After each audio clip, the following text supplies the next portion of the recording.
Magandang gabi mga kababayan ng Biker Adventure.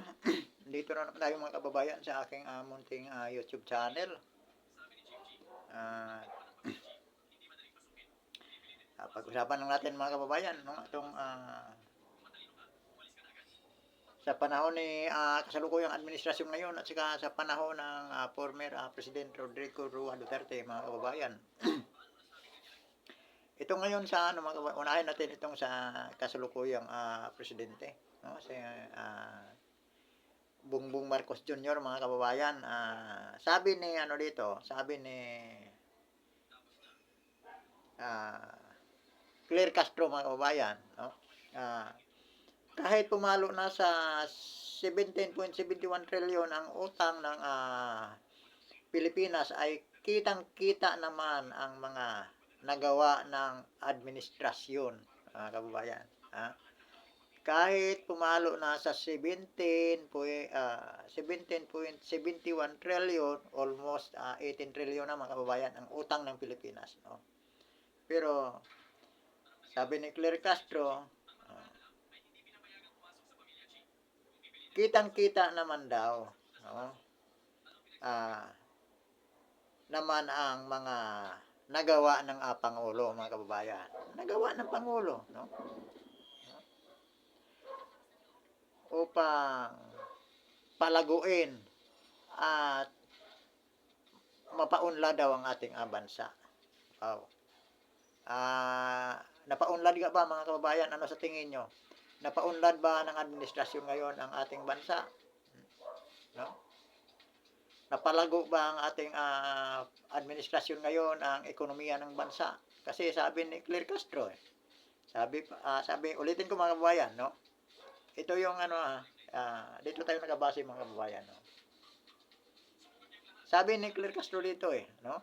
Kahit pumalo na sa 17.71 trillion ang utang ng Pilipinas ay kitang-kita naman ang mga nagawa ng kasalukuyang administrasyon mga kababayan, no?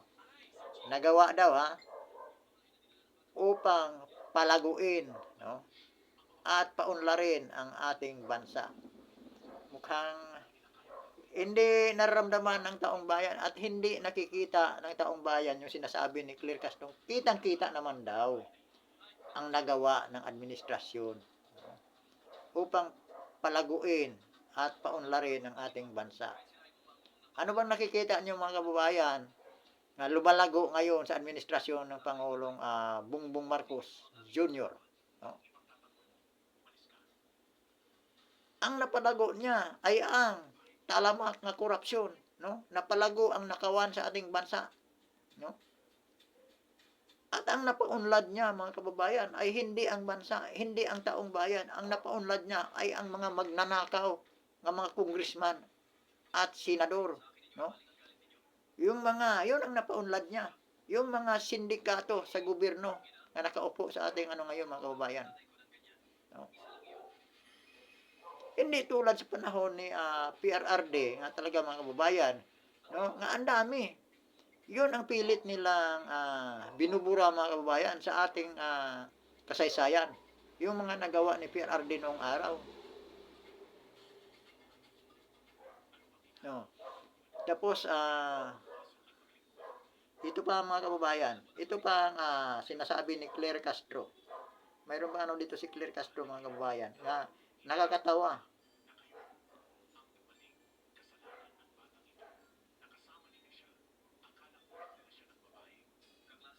Ito mga kababayan.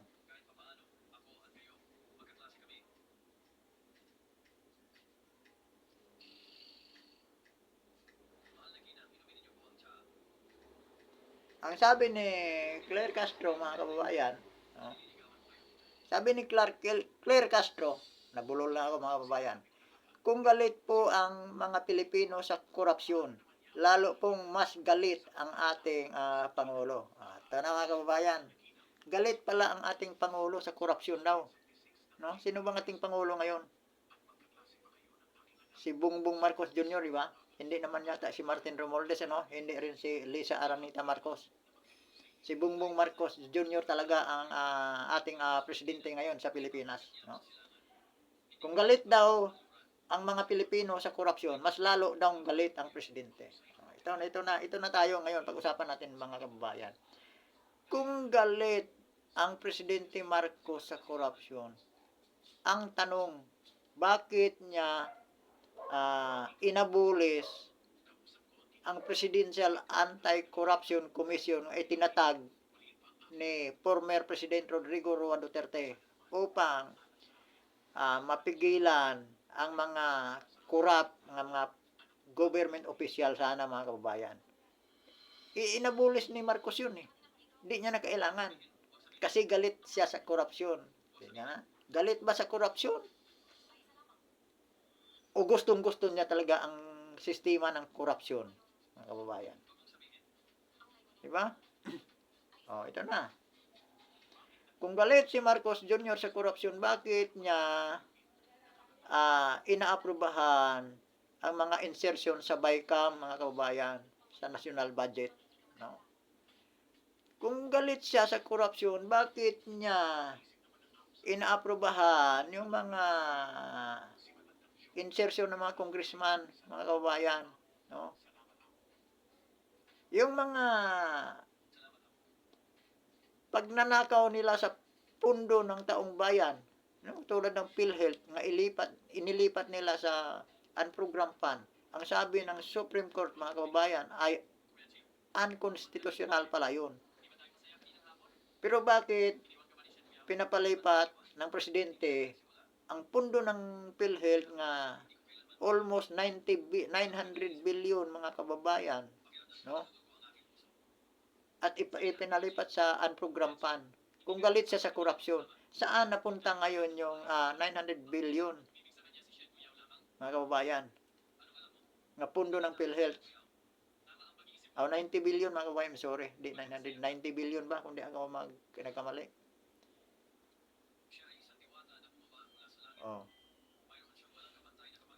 Tapos yung pira ng mga kababayan, pira ng is. No?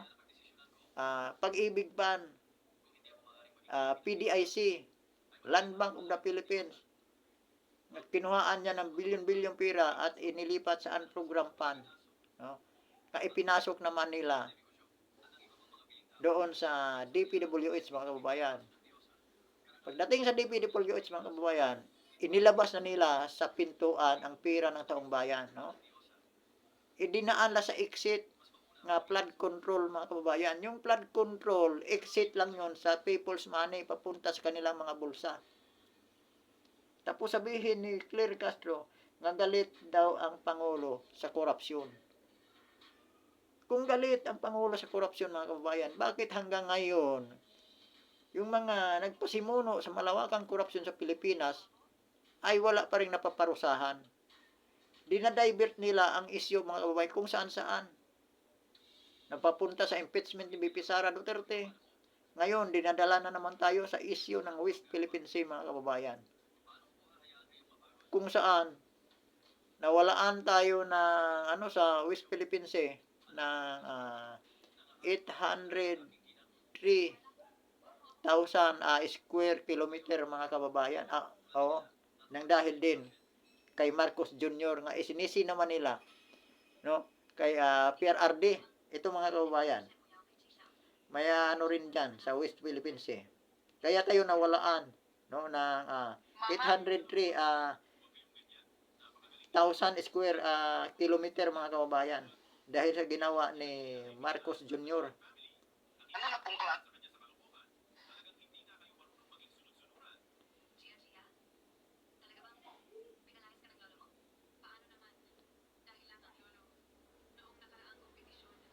Sana yun.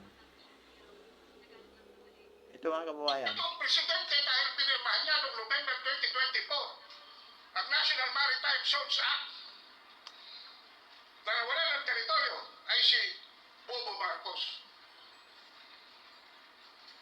Alam niyo kung ilan ang nawala?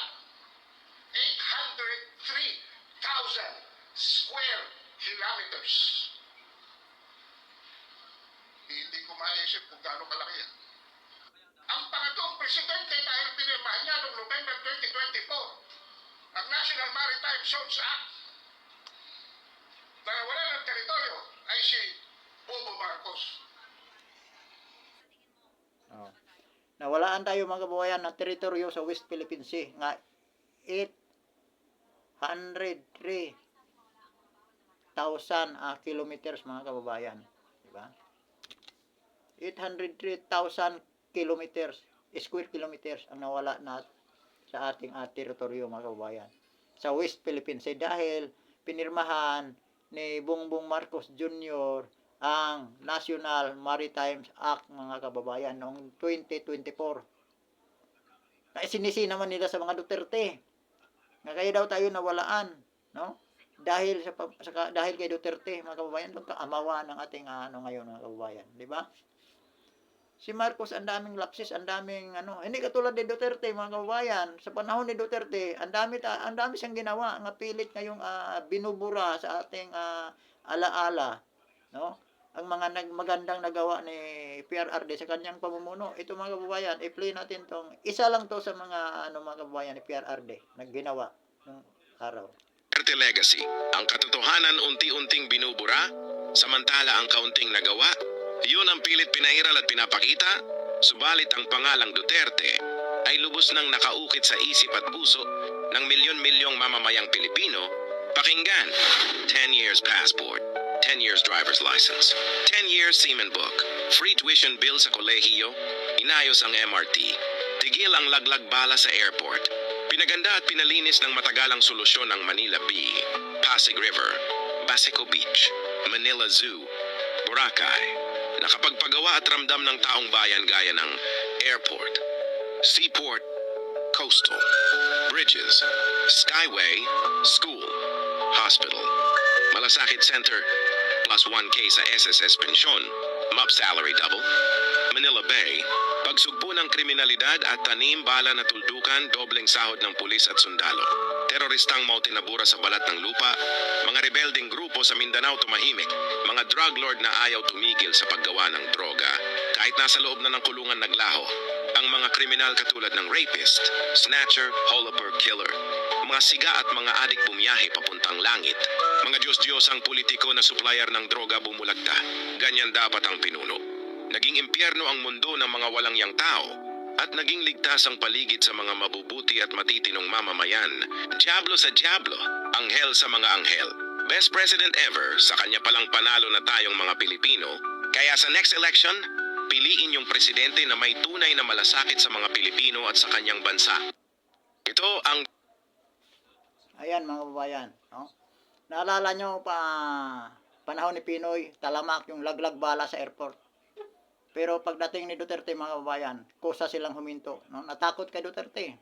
Kasi ang banta ni Duterte, pag may balitaan pa daw siya uli nga mayroon pang bala nga makikita sa airport, ipakain daw niya mismo sa mga empleyado, yung mga sindikato nga kumikilo sa airport ang biktima ng mga pasahero sa airport. Yun ang banta ni Duterte, kaya natakot sila, no? Pati yung pulis nga naka-assign doon, nga kinukonsinte, kunsaba yung mga sindikato dyan sa airport, no? Natakot kay Duterte yon, natigil yon.